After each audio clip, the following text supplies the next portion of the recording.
Hi friends, I'm Myra. I'll be your instructor for Hack the Prompt. Now, this isn't just any prompt engineering course. We are going to be taking prompt engineering to the next level by looking at it through a hacker's lens.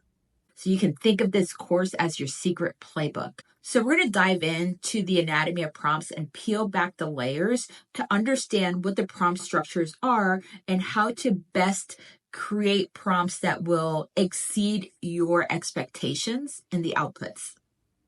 But that's not it. We're going to take a Montessori approach to this and really dive into hands-on exercises throughout this course.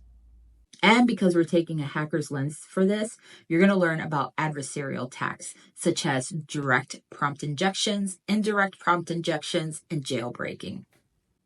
Those are skills that are worth its weight in gold, just because it will prepare you with the skills you need to safeguard yourself, your organization, and your friends and family from those types of attacks.